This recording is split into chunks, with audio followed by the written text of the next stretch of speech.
नमस्कार। मैं प्रद्युमन जोशीला, हरियाणा प्रदेश का एक नौजवान नेता जो अब बुढ़ापे की तरफ बढ़ रहा है। लेकिन उस नेताजी ने अपनी जवानी के दिनों में देश की राजनीति के सबसे बड़े चेहरों में रहे एक शख्स को चुनाव हरा दिया और उस चुनाव की आहट हरियाणा नहीं, हिंदुस्तान नहीं, बल्कि दुनिया भर में गूंजी थी।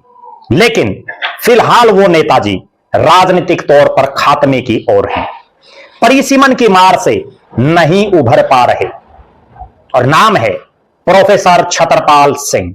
जी हां, प्रोफेसर छत्रपाल सिंह जो वर्तमान में जो उकलाना हलका है और परिसीमन से पहले घिराई हलके के फरीदपुर गांव के रहने वाले। 1991 का एक चुनाव जब देश के उप प्रधानमंत्री दो प्रधानमंत्रियों के साथ जो प्रधानमंत्री रहे हों वो चौधरी देवीलाल घिराई से चुनाव लड़ रहे और उनके सामने एक अनजान सा चेहरा जिसको कोई बहुत लंबा चौड़ा राजनीतिक तजुर्बा नहीं, प्रोफेसर छत्रपाल सिंह चुनाव लड़ रहे। और जब चुनाव परिणाम आया तो देश की राजनीति के वट वृक्ष एक ऐसे शख्स जिन्होंने कई प्रधानमंत्री, कई मुख्यमंत्री, कई मंत्री, कई एमपी, कई एमएलए बनाए, लेकिन प्रोफेसर छत्रपाल सिंह ने उनको चुनाव हरा दिया। देश भर में गूंजी घिराई के चुनाव परिणाम की गूंज। दुनिया भर में प्रोफेसर छत्रपाल का एक नाम हो गया। लेकिन 1991 के बाद 1996 में प्रोफेसर छत्रपाल ने चुनाव लड़ा, वो चुनाव हार गए। फिर 2000 में चुनाव लड़ा, फिर चुनाव हार गए। लेकिन 2005 में फिर उनकी किस्मत जागी और वो घिराई से अंतिम विधायक बने। अंतिम क्यों? क्योंकि उसके बाद परिसीमन हुआ, घिराई हल्का टूट गया और घिराई हल्का ऐसा टूटा, परिसीमन की ऐसी मार पड़ी कि आज तक भी प्रोफेसर छत्रपाल सिंह उभर नहीं पाए हैं। 2005 के बाद उन्होंने एमएलए का चुनाव लड़ लिया, अपनी धर्मपत्नी को जिला परिषद का चुनाव लड़ा दिया, लेकिन जीत हासिल नहीं कर पाए। 2005 के चुनाव जीतने के बाद उनको मंत्री भी नहीं बनाया। हालांकि 1991 में जब वो विधायक बने तो उनको मंत्री बनाया चौधरी भजनलाल की सरकार में। उसके बाद एक बड़े चेहरे के तौर पर वो प्रदेश में जाने लगे थे। 2009 आया, घिराई हल्का टूट चुका था। प्रोफेसर छत्रपाल सिंह बरवाड़ा से टिकट मांग रहे थे। बरवाड़ा के उस समय के सिटिंग विधायक रणधीर सिंह धीरा, उनके भाई जयप्रकाश जेपी जो लोकसभा का चुनाव हार गए थे, वो टिकट मांग रहे थे बरवाड़ा से। लेकिन पार्टी ने दोनों की टिकट बरवाड़ा से काट करके जयप्रकाश जेपी को भेज दिया आदमपुर में चौधरी भजनलाल के गढ़ और प्रोफेसर छत्रपाल सिंह को भेज दिया हांसी में। हांसी एक ऐसा विधानसभा क्षेत्र जो शहरी बाहुल्य भी है और जिसमें गांव भी अच्छे खासे हैं। हांसी में प्रोफेसर छत्रपाल सिंह को भेज दिया, चुनाव हार गए कांग्रेस की टिकट पर। 2014 आ गया, प्रोफेसर छत्रपाल सिंह, भारतीय जनता पार्टी की हवा चल रही थी क्योंकि केंद्र में नरेंद्र मोदी देश के प्रधानमंत्री बन गए थे।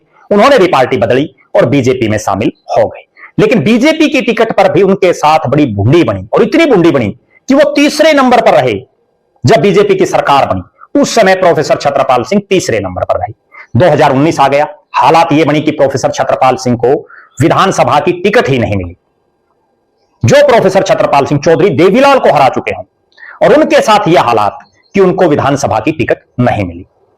इसी दौरान उन्होंने अपनी धर्मपत्नी को अपने ही इलाके फरीदपुर, पावड़ा और आसपास के गांव से जिला परिषद का चुनाव लड़ा दिया, लेकिन वो जिला परिषद के चुनाव में हार गई। राजनीतिक तौर पर पूरी तरह से हाशिए पर प्रोफेसर छत्रपाल सिंह। फिर हिसार लोकसभा में सक्रिय हो गई और भारतीय जनता पार्टी में एक्टिव रहे।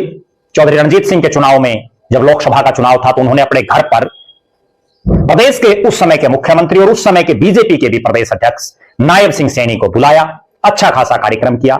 लेकिन कार्यक्रम के बावजूद विधानसभा के चुनाव में उनको टिकट नहीं मिली।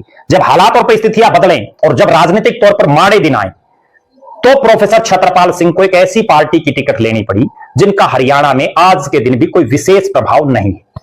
बरवाड़ा से उन्होंने चुनाव लड़ा आम आदमी पार्टी की टिकट से, बहुत कम वोट मिले और उसके बाद आम आदमी पार्टी ने हालांकि उनको बड़ी जिम्मेदारी दी, लेकिन वो पार्टी के कार्यक्रमों में ज्यादा से एक्टिव नहीं है। कुल मिलाकर के बुढ़ापे की तरफ भी बढ़ रहे हैं, उम्र बढ़ती जा रही है और ऐसा प्रतीत हो रहा है कि 2006 का जो परिसीमन था 6-7 का जो 9 में लागू हुआ, उस परिसीमन की मार से उभर नहीं पाए प्रोफेसर छत्रपाल सिंह राजनीतिक तौर पर खात्मे की तरफ चल पड़े हैं। क्योंकि 4 चुनाव 20 साल बहुत हो जाती हैं, और जिसमें वो 4 चुनाव हार गए, 3 आप हार गए, उनकी धर्मपत्नी हार गई, कुल 4, और भविष्य भी नजर नहीं आ रहा। जो मैं अक्सर एक बात कहता हूं कि जो डिलिमिटेशन है, जो परिसीमन है, यह बहुत से बड़े नेताओं की राजनीति खत्म कर देता है, बहुत से नए चेहरों को राजनीतिक तौर पर मजबूत कर देता है। और यहां सबसे बड़ा उदाहरण अगर परिसीमन का, डिलिमिटेशन का समझना हो तो प्रोफेसर छत्रपाल सिंह से समझा जा सकता है। जो प्रोफेसर छत्रपाल सिंह चौधरी देवीलाल को हरा सकते हो, इस परिसीमन ने उनके हल्के को जब खत्म किया, घिराए को, तो उनकी हालात यह बन गई कि उनको कभी टिकट नहीं मिलती तो कभी बिना जनाधार वाली पार्टी की टिकट से चुनाव लड़ना पड़ता है। हालांकि अभी फिर परिसीमन की आहट शुरू हो गई है। इस परिसीमन में क्या प्रोफेसर छत्रपाल सिंह को दोबारा सूत आएगी, या राजनीतिक तौर पर उनका खात्मे की तरफ जो चल रही है उनकी गाड़ी, वो और ज्यादा बढ़ेगी, वो खत्म हो जाएगी उनकी राजनीति, या इस परिसीमन में कोई ऐसा हल्का बनेगा जिससे प्रोफेसर छत्रपाल सिंह की राजनीतिक नैया फिर से जो है पार हो जाए। आप दर्शक क्या मानते हैं? प्रोफेसर छत्रपाल सिंह के राजनीतिक भविष्य को लेकर के आपका क्या मानना है? प्रोफेसर छत्रपाल सिंह क्या राजनीतिक तौर पर अब दोबारा से सर्वाइव कर पाएंगे? अपनी बेबाक राय जरूर रखें। और आपके इलाके में भी परिसीमन से, जो पीछे परिसीमन हुआ था, उससे किसी नेता की अगर राजनीति खत्म हो गई हो तो उनका नाम भी आप कमेंट बॉक्स में लिखें, हम उन पर भी एक वीडियो जरूर बनाएंगे। बहुत बहुत धन्यवाद। आपका अपना प्रद्युमन जोशीला।